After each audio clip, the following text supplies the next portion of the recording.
Hey guys, welcome to Planning with Crystal. So today's video is an unboxing of the Hotel Chocolat Inventing Room subscription box. So this is officially for April 2021, but before I get into the April box, I wanted to just recap on the March box, which I didn't unbox. I've unboxed all the others. I just didn't get round to unboxing last month because I think it just came at a really strange time. It arrived, I put it to one side, I had my Inventing Room event quite early on, and then I just ended up eating all the chocolate and not saving it for a video. I don't know what happened. I'm usually pretty good at remembering to save stuff, but it just didn't happen. So quickly, I'm going to recap the March selection. So if you do want to know what was in the March box, I'll tell you. If you want to go straight to me explaining the Inventing Room box and unboxing the April box, I'll put a card here and you can just skip ahead and watch that bit. If you're still with me, March 2021, it was a really good box. I polished it off really quickly.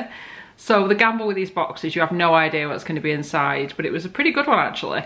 So we started off with our filled selection. We had a cherry bakewell, which really tasted like a cherry bakewell. I'm not a big cherry fan, but I quite liked it.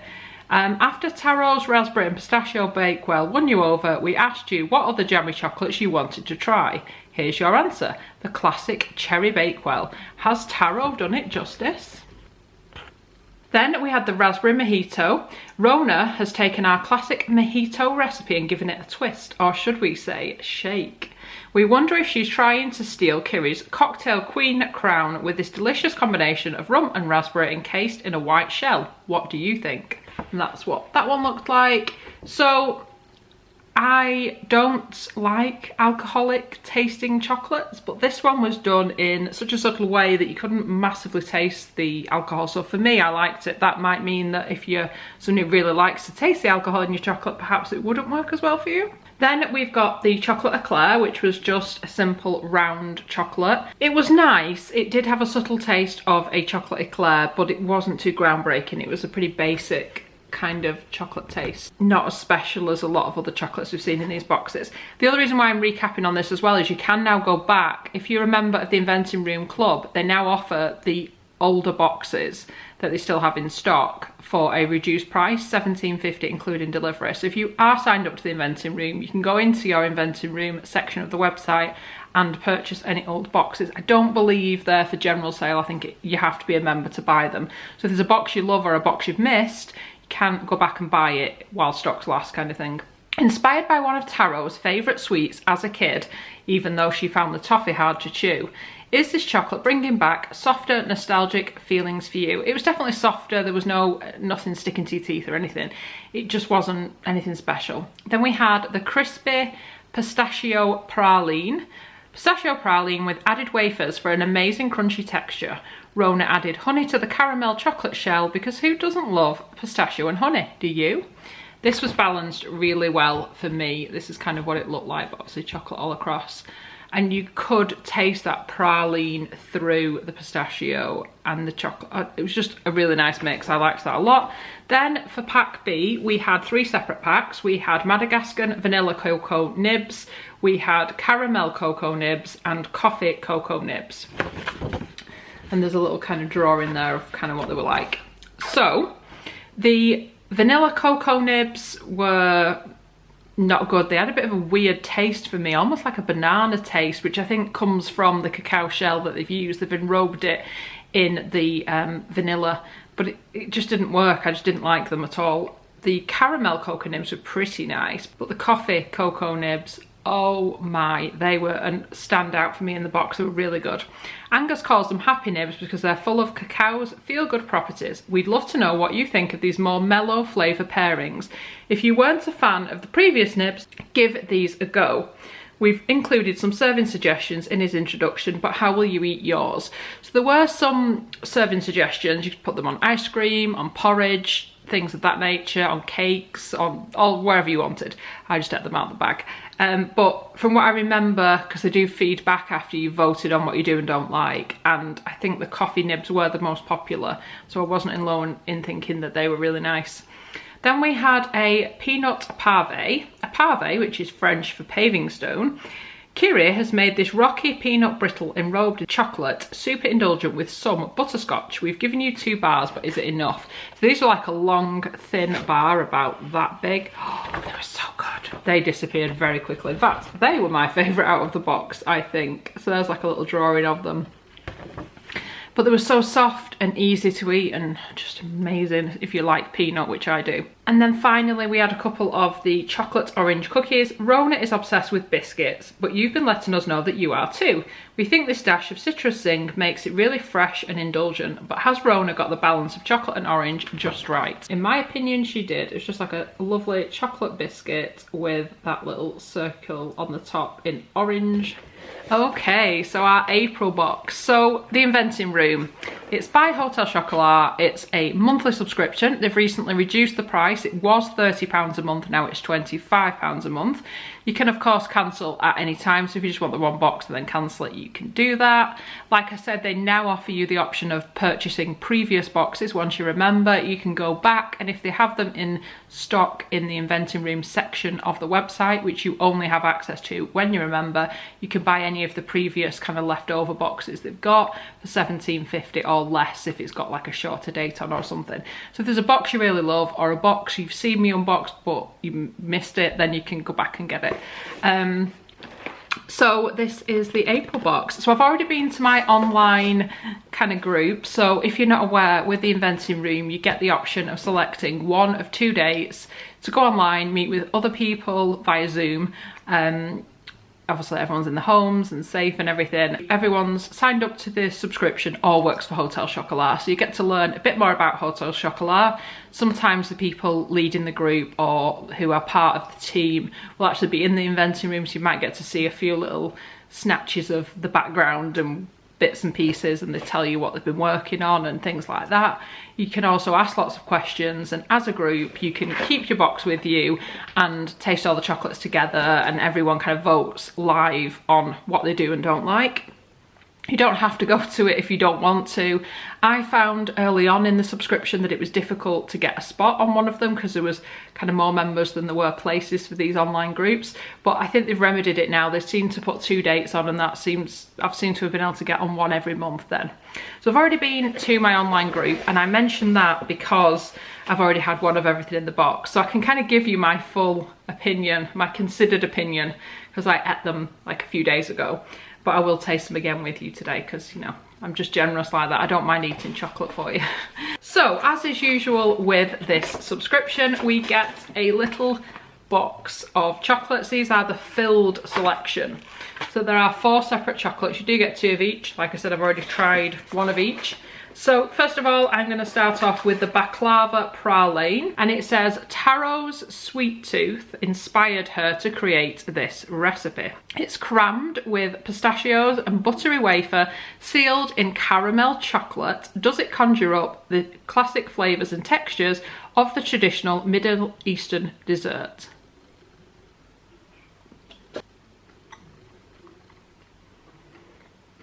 So it's super sweet. I've never actually had baklava to actually compare it to what it's supposed to taste like. But for me, you get the praline kind of taste there in the background, and you definitely get that crunch of the wafer. But it's quite sweet.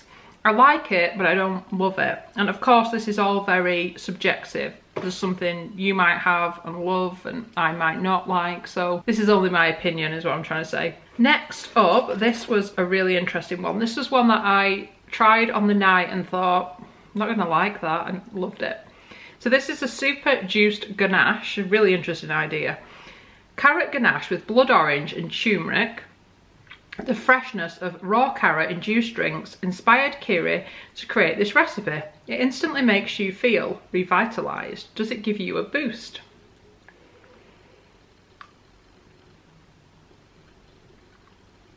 What I like about this chocolate is you do get the different flavours. You get the carrot, you get the turmeric, you get that kind of blood orange, and it sort of shouldn't work but does. It's the sort of thing I would walk past in the shop and think those flavours don't appeal to me. But when you taste it, and with that kind of darker chocolate with it, it just works. And it's like special in that it doesn't compare to any other chocolate I've ever had. It's not even similar to anything else, and I like that about it. So it's something I would buy again just because it's so different and quite enjoyable. Then we've got one of the macaroons, and this is a cherry macaroon or macaron, depending on how you want to say it. So these are actually caramel chocolate discs, and then we've got the cherry flavour on the inside. So these were kind of voted for early on in the inventing room. They asked, what kind of flavours would you like to see in the macarons? And the cherry was most popular apparently, which is why they've created this. This recipe came from your suggestions. Rona loved the idea of using Morello cherries and putting them with our caramel chocolate. Does it live up to your expectations? I'm not a massive fan of cherry flavours, but this just seems to work with the caramel chocolate, and it is rather nice. Again, not one I'm sure I would repurchase, but I did enjoy having it. Finally, for the filled selection, we have got this. This is a sesame caramel.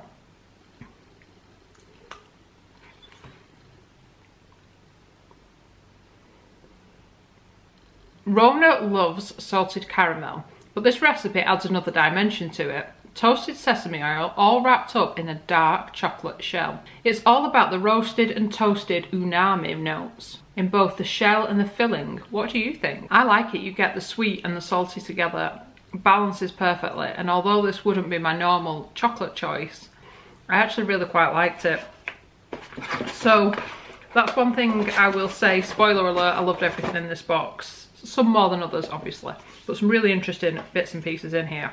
Next up we had pack B, which is the caramel bouche. So a bouche is just like this sort of log design, and apparently you're supposed to slice it, but I just take a bite out of it. It's super, super soft, and it's melting because it's quite a warm day. This is one of those things that is really sweet and really almost sickly, and you'd think there's no way I could eat a whole one, but then it's quite moreish, so actually you could.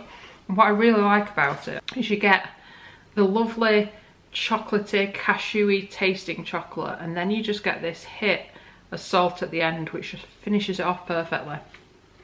It says, a really simple but indulgently rich bouche. A pinch of salt brings together the sweet molasses, notes of roasted cashew paste and caramel chocolate. A pairing made in heaven. Do you agree? Lovely. Then we had a salted fudge bar, which there is just one of these bars, so I have already taken a bite out of it. Now, it was about twice the size of this to start with. The fudge for me is way too soft in this. I think I prefer like a firmer kind of fudge. This is ridiculously soft. It's also super sweet, so yeah, it's not a great fudge in my opinion, and it's so sweet. They've enrobed it in a milk chocolate and you can't even taste the chocolate. It might as well just be fudge on its own because it completely overpowers that. So it's probably my least favourite item in the box actually, because the fudge was quite disappointing for me. It says sea salted caramel fudge enrobed in 43% milk chocolate. This little bar uses the best quality fudge from our friends at Fudge Kitchen, teamed with our new milk chocolate to balance out the sweetness. Have we got the balance right? Not in my opinion. I mean, it might be that with a different chocolate on, maybe a darker chocolate or something, it might balance out the sweetness and make it a bit more palatable. But in its current incarnation, just not for me. Then we've got a drinking chocolate. This is a creamy coconut drinking chocolate. Inspired by the abundance of coconuts on our cacao farm in St. Lucia, creating a coconut chocolate drink was inevitable, said David. I wanted something indulgent, comforting. I recommend drinking it chilled, but is that still comforting? You tell me. So David was actually in the online inventing room that I went to, and he was saying it really should be drank cold, but most people had it hot. I had it hot. I did take a picture, which I will show you, of what it looked like. It looks quite white, super coconutty. Oh, just amazing. I love coconut, so this was just like a dream coconut hot chocolate. Oh, so good. But it is intended to be drank cold, so I will try it that way. It just seems a shame because it works so well warm, but apparently it brings out the flavours slightly differently if you drink it cold, so I'm just gonna have to try it, I think. But it's one I really hope they bring out as part of the permanent collection. And then the final item in here was this little collection, which I've never seen from Hotel Chocolat before. So these are the spiced cocoa nuts, and they literally are mixed nuts, which really surprised me. And they've just got like this spicy kind of covering, so there literally is, you're not going to see this very well, but there's literally all kinds of different nuts in here. And they've got a sort of little sweetness, but the spice and the smokiness is what gets you the most. And these were originally intended to be eaten like at the bar while you're having a drink, but I hope they sell them in the shops and we can just eat them at home. They're amazing. So Moorish. Honestly, these, I keep saying this, these might be the standout for the box for me. I really don't know. They're so good. The idea was to create the perfect nibble to have while sharing a drink with friends. David chose a blend of peanut, almond, hazelnut and Persian pistachio, coated with some ground cocoa nib and a secret blend of spice and herbs. Simply addictive. Do you agree? So much. So much. They are so good. In fact, when I did the tasting and I thought, right, I'm going to be good this month, I'm going to put them to one side so I can do this unboxing video. The amount of times I've thought of picking up those nuts and just finishing them off, I have had to be very restrained. I would definitely buy them if they're in the shop. And it was nice to get something a bit different. So I enjoy with the Inventing Room boxes that we do get different things. It's not just filled chocolates. You might get things like the nibs, or you might get a hot chocolate or a biscuit. There's lots of different things. And to get nuts was just like, whoa, I did not expect that, but I loved it. So it tells us next month's box. Next month, look out for Rona's new pillow biscuit, this time with a peanut filling, Taro's chocolate take on key lime pie, and Yodi's delicious 52% Ecuadorian milk chocolate. Could they be new classics? You decide. There's also little bits of information from the Inventing Room on there as well, and you also get all your ingredients on another sheet. It also tells us from the March box that the most popular tied for first place from the March box that I showed you is the peanut pave, which was so good, and the cherry bakewell. I think I might agree, they were two of really good items in that box, so yeah. So I hope you've enjoyed watching this unboxing. Let me know in the comments if you do enjoy watching the Inventing Room unboxing, if you want me to kind of keep doing this each month. It's so hard because I just want to dive straight into the box when it arrives. I would love it if you'd give this video a thumbs up. It lets me know you're enjoying the content I'm producing, and I would love it if you'd subscribe to the channel and click the notification bell to be notified when my next video goes live. Thank you so much for watching. Bye guys.